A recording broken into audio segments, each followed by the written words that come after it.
بسم اللہ الرحمن الرحیم الصلاۃ والسلام علیک یا سیدی یا رسول اللہ وعلی آلک و اصحابک یا نور اللہ اللہم صلی علی محمد کما تحب و ترضی عنہ۔ استغفار پر اللہم اغفر لی کے کچھ مشاہدات چل رہے تھے اور یہ مشاہدات جنات کے ہیں۔ تو ابھی جو سبزی فروش جن ہیں جو کہ وہاں دم کر رہے تھے، تو انہوں نے آگے مزید بتایا کہ وہ خاتون جس نے بہت سارے مریض اکٹھے کیے ہوئے تھے، ان میں سے ایک مریض ایسا بھی تھا جو مریض ہر وقت کسی نہ کسی جھٹکے اور دورے میں مبتلا ہوتا، یعنی اس کو جھٹکے لگتے، دورے لگتے، تو اس کو اکثر دورے پڑتے تھے، جھٹکے لگتے تھے، لوگ اسے باندھ دیتے اور اسے تکلیف ہوتی تھی۔ سردی ہے تو سردی میں بیٹھا رہا، گرمی ہے تو گرمی میں، بارش طوفان آندھی، اس کا کچھ پتہ نہیں تھا، اس کو کچھ خبر نہیں تھی۔ جب اسے میرے سامنے لایا گیا تو میں فوراً سمجھ گیا کہ اس کو دورے نہیں پڑتے، دراصل ایک جن نے اسے پکڑا ہوا ہے۔ اور اس جن کے پکڑنے کی وجہ یہی ہے کہ اس نے کھانا کھایا تھا، اس آدمی نے، اور کھانا کھاتے ہوئے اس نے بسم اللہ الرحمن الرحیم نہیں پڑھی تھی۔ اس کی وجہ سے یہ جو جن تھا اس کے ساتھ کھانے میں شامل ہوا، اور اس کے کھانے میں شامل ہونے کی نحوست سے، اس کی غلاظت سے، کھانا کھاتے ہوئے اس کا کھانا جھوٹا ہوا، اور بسم اللہ اس نے نہیں پڑھی تھی تو اس جھوٹا کھانا اس آدمی نے بھی کھا لیا۔ اس جن نے اپنا جھوٹا اس کھانے میں ڈالا اور اس آدمی نے وہ کھانا کھا لیا۔ اب چونکہ وہ خبیث جن تھا، اس کے کھانے میں شامل ہو گیا تھا، اب جس دن سے اس خبیث جن کا جھوٹا کھانا اس نے کھایا، اس دن سے اس کی زندگی میں پریشانیاں، مسائل، مشکلات اور طرح طرح کی بیماریاں ہیں، دکھ غم شامل ہو گئے، اور یہ دکھ اور غم ہیں جو اس کو کسی پل چین نہیں لینے دیتے، اور یہ پریشانیاں ہیں جنہوں نے اس کی زندگی کو اجیرن کر دیا ہے۔ کہتے ہیں کہ جب میں نے اس شخص کو دیکھا، میں تمام حالات سمجھ گیا، تو میں نے فوراً اس جن کی حاضری کرائی۔ پہلے تو وہ نہیں آ رہا تھا، آخر مجبور ہو کر آیا۔ اس نے آتے ہی کہا قصور تو اسی کا ہے، میں تو مسلمان نہیں ہوں۔ اس جن نے کہا میں تو مسلمان نہیں ہوں، لیکن یہ تو مسلمان ہے، اس کے نبی علیہ الصلاۃ والسلام نے اسے نصیحت کی تھی کہ ہر کھانے سے پہلے بسم اللہ الرحمن الرحیم پڑھے، لیکن اس نے نہیں پڑھا۔ میں بھی اس کھانے میں شامل ہو گیا۔ قدرتی سی بات ہے کہ اس وقت میں غلاظت سے بھری کوئی چیز کھا کر آیا تھا، اور چونکہ جو کافر جنات ہوتے ہیں ان کی غذا جو ہوتی ہے گوبر اور غلاظت بھری چیزیں ہوتی ہیں، گندی چیزیں ہوتی ہیں، اس لیے خبیث جنات زیادہ تر واش روم میں ہوتے ہیں۔ اس لیے کہا جاتا ہے کہ واش روم جانے سے پہلے باتھ روم کی دعا لازمی پڑھا کریں۔ تو اب میں اس کے کھانے میں شامل ہو گیا، چونکہ وہ کھانا میرا جھوٹا ہو چکا تھا تو اس سے اثر پڑا اس پر، تو اس کھانے کی وجہ سے اس پر اثر پڑا اور یہ بیمار ہے۔ خیر میں نے اس کی منت سماعت کی کہ تو اسے چھوڑ دے، اور اس نے مجھ سے کافی چیزیں مانگی کہ اگر مجھے یہ چیزیں دی جائیں گی تو میں اسے چھوڑ دوں گا۔ میں نے کہا غریب لوگ نہیں دے سکتے۔ کہنے لگا اگر نہیں دے سکتے تو میں بھی نہیں جاؤں گا۔ جب اس نے یہ کہا تو میں نے اس جن کو باندھ دیا۔ اب بظاہر تو وہ طاقتور تھا، لیکن میں اس سے بھی طاقت میں زیادہ نکلا، اس لیے کہ میں اعمال کرنے والا تھا اور وہ اعمال نہیں کرتا تھا۔ میں ذکر کرنے والا بن گیا تھا، اور ذکر کی برکت نے مجھے طاقتور بنا دیا۔ آخرکار وہ معافیہ مانگنے لگا، توبہ کرنے لگا۔ معافیہ مانگتے مانگتے، توبہ کرتے کرتے اسی دوران اس کے دوسرے خاندان والے بھی آ گئے۔ جب انہوں نے صورتحال دیکھی تو وہ بھی معافیہ مانگنے لگے اور مسلسل توبہ کرنے لگے۔ آخرکار میں نے انہیں معاف کر دیا۔ اس سبزی فروش جن نے اپنے واقعات سناتے ہوئے انتہا کر دی۔ بتاتے ہیں کہ ایک بار ایسا ہوا کہ سبزی پر اللہ اور محمد کا نام لکھا ہوا نظر آیا۔ اس کے علاوہ سبزی فروش جن نے جو باتیں بتائیں اس میں ایک انوکھی بات یہ تھی کہ ایک دفعہ میرے پاس ایک ایسی سبزی آئی، بیسیکلی وہ ککڑی تھی، کھیرے جیسی ہوتی ہے، اس کے اوپر اللہ اور محمد کا نام لکھا ہوا تھا۔ اب کیونکہ میں اللہ اور محمد صلی اللہ علیہ وسلم کے نام سے محبت کرتا ہوں، عشق کرتا ہوں، تو اس لیے مجھے اس کو دیکھ کر بہت حیرانگی ہوئی۔ میں نے چاہا کہ تمام کی تمام ککڑیاں، سبزیاں سنبھال کر رکھ لوں۔ اب وہ ساری کی ساری ہی ایسی تھیں، سب پر نام لکھا ہوا تھا، تو میں حیران ہوا کہ میں ان سب کو کیسے بیچوں، ان پر تو باقاعدہ نام لکھا ہوا ہے۔ تو جب میں ان کو بیچتا تو لوگوں کو دکھاتا کہ دیکھو ان کے اوپر یہ نام لکھا ہوا ہے، ان کے چھلکے مت پھینکنا، کسی کے پاؤں کے نیچے نہ آئے، ان کا ادب کرنا۔ لیکن مجھے جو بات سب سے زیادہ حیران کر رہی تھی وہ یہ کر رہی تھی کہ آخر میں سوچوں تو صحیح کہ اس کی بنیاد کیا ہے، اس کی وجہ کیا ہے کہ ہر سبزی کے اوپر اللہ اور محمد صلی اللہ علیہ وآلہ وسلم کا نام لکھا ہوا ہے، ایسا کیوں ہے؟ سوچتے سوچتے میں سبزی منڈی گیا، اور جہاں سے میں نے مال لیا تھا وہاں پہنچا، اور میں نے جا کر اس شخص سے بات کی۔ وہاں پہنچنے کے بعد میں نے ان لوگوں سے کہا کہ مال کون لایا تھا۔ آخر ایک منڈی کے تاجر نے مجھے بتایا کہ فلاں آدمی کا مال ہے۔ میں فوراً وہاں پہنچا، میں اسی انسانی شکل میں تھا، اور اس سے کہا کہ میں فلاں تاجر سے مال لیتا ہوں اور ہر دفعہ لیتا ہوں، لیکن میں نے زندگی بھر پھل بیچے، سبزیاں بیچیں، لیکن آج تک میں نے کسی ایسی ککڑی پر اللہ اور محمد صلی اللہ علیہ وسلم کا نام لکھا ہوا نہیں دیکھا۔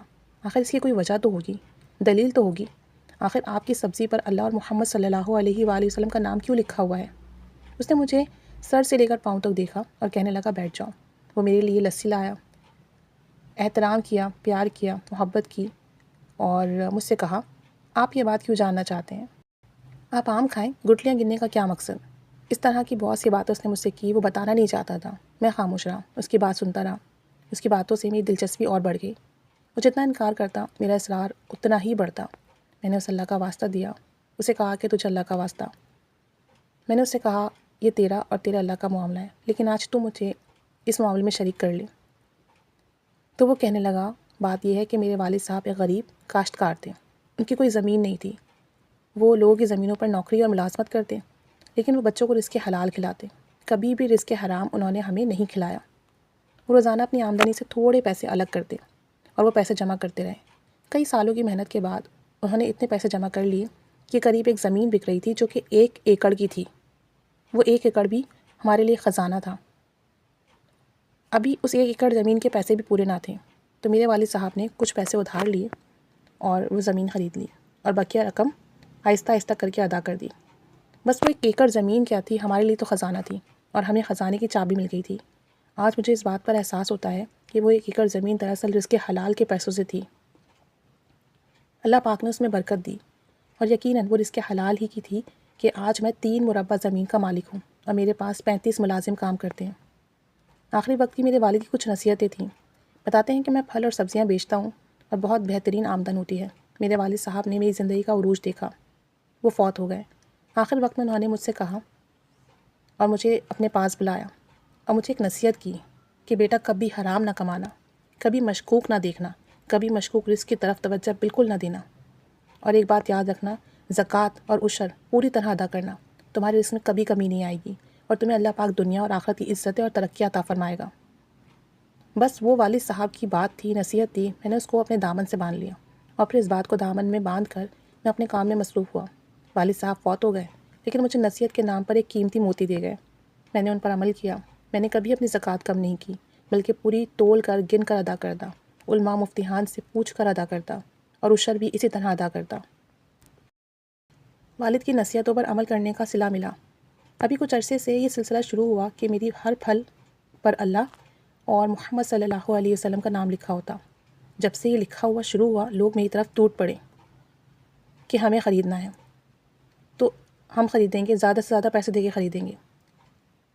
تو کیونکہ اس نام والی سبزی کے کھانے سے ہمیں برکت ملتی ہے، بیماریاں ختم ہوتی ہیں، اور جہاں پھلوں کے ذائقے اچھے ہوتے ہیں وہاں شفا بھی ملتی ہے۔ اس طریقے سے رزق حلال کمانے کی برکت سے اور حرام سے بچنے سے اللہ کریم نے یہ کرم فرمایا۔